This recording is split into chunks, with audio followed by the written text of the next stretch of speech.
Alrighty everyone, so Niantic is announcing just a whole bunch of different stuff all throughout this week, and one of the big announcements is the dates for Pokémon GO Fest of 2021. It's going to be happening from July 17 to July 18. It's basically going to be a full weekend, and it looks like it's going to potentially be fully global just like it was last year. Now, there's a lot of speculation going on regarding what could possibly happen during this particular GO Fest. Of course, aside from the dates, Niantic hasn't said anything regarding this event, but given the clues and given the logo itself, there's a lot that we could speculate on what we will potentially get during this event. So that's what I'm going to be talking about in today's video. Let's roll the intro and get right into it.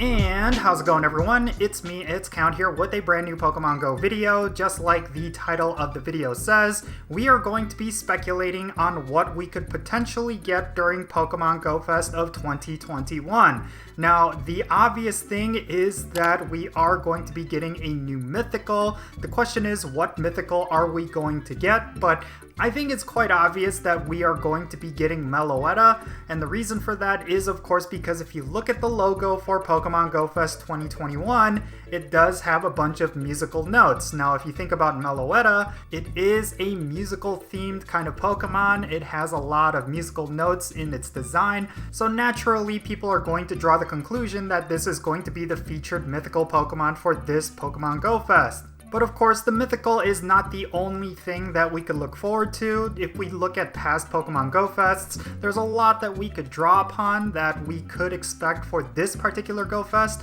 I really think that Niantic is going to try some different things from last year, considering that there was a lot of technical issues with how Pokemon Go Fest was formatted last year. I really do not know if they're going to have rotating habitats every hour. I really think they're going to try something with spawns that we really haven't seen before. Now, of course, last year it was a kind of a unique case in that Niantic had to come up with something in response to the pandemic. Naturally, we couldn't have a big live event like we usually do, so of course Niantic did this global format while still trying to retain some of the themes from past Go Fests. And of course, I'm talking about the habitats, and the way they did that is by rotating the habitats every hour so that these spawns will be completely different and based around a specific theme depending on what hour of the day it was. Now, of course, this particular thing created a lot of issues for the game, specifically when it came to latency,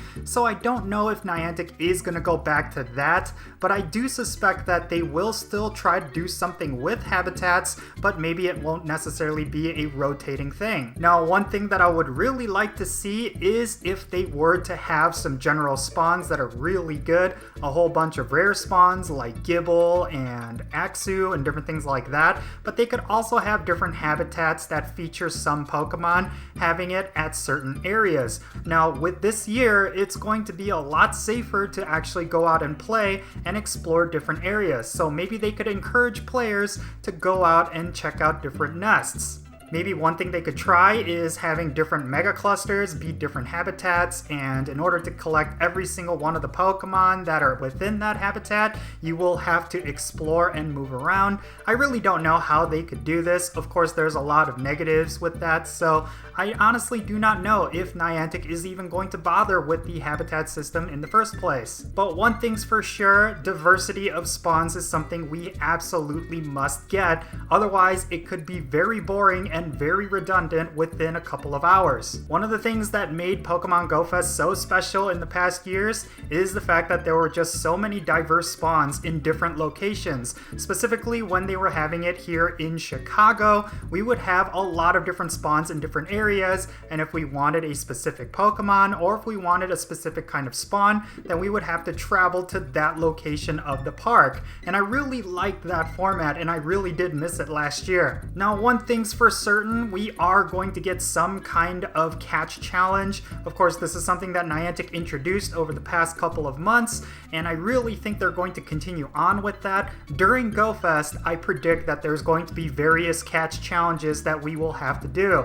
I think it's going to be somewhat similar to how it was with the Kanto Tour event, where we're going to have this mega list of catches that we have to do and trades and different things like that, but we really do not know how it's going to be. Honestly, when it came to the Kanto Tour event, the catch challenge was actually one of the big highlights of it. Yes, they did have rotating habitats with that particular event as well, but one of the things that made the rotating habitats so playable was, of course, the catch challenge. If there was any particular Pokemon that I was missing within the catch challenge, I would look forward to that particular hour and really go hard. So I was always constantly engaged with that format, so I wonder if they're going to try something similar for this Pokemon Go Fest. So now that we kind of talked about the format, let's actually go into what kind of spawns we could look forward to.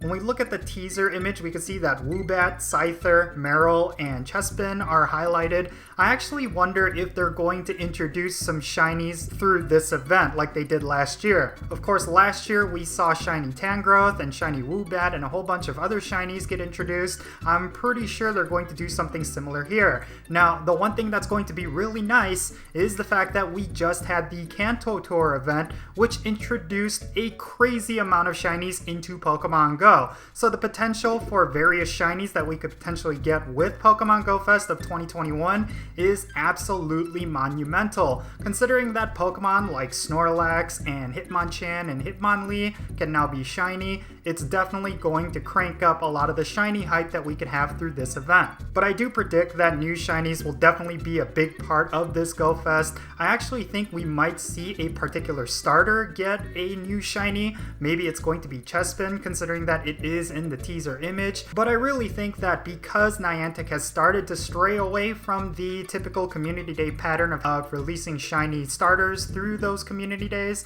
I really think that this is a prime opportunity to introduce a starter shiny. But we'll just have to wait and see. I know that alone could create a little bit of a backlash, considering that most players really did like that old format of community days and they would like to see Niantic go back to that. But regardless, I really think there's a lot of potential to add a lot of hype to this event by adding a shiny starter.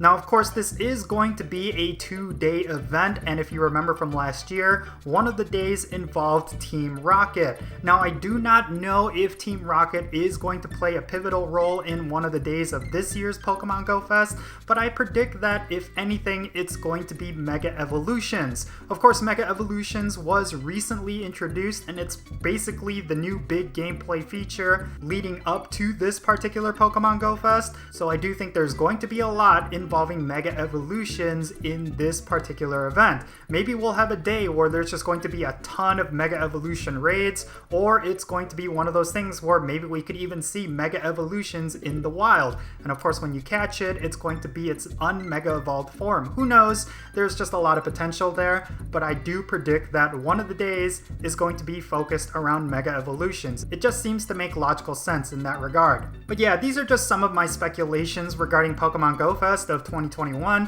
Again, we don't really have any concrete info, so please take everything that I said in this video with a big grain of salt. There really is no confirmation on anything regarding Pokemon Go Fest of 2021. We really don't even know if Meloetta is going to be the Mythical, although it's pretty much likely going to be, and that's probably the only theory that we could hang our hat on. But regardless, yeah, everything is speculation right now, but I do predict that we will get a lot more concrete info really soon here. Now, one thing I do want to point out is that if they were to keep this event global and not at a central location, then I do think that that is a good thing from Niantic, considering that over the past couple of months they've been kind of up and down when it came to the pandemic response. So I really think that if they were to keep it global, at least for just one more year, it will be a good sign that they are actually caring about their players and their health. Because even though the pandemic pandemic is ramping down all across the world, and of course with the vaccine rolling out,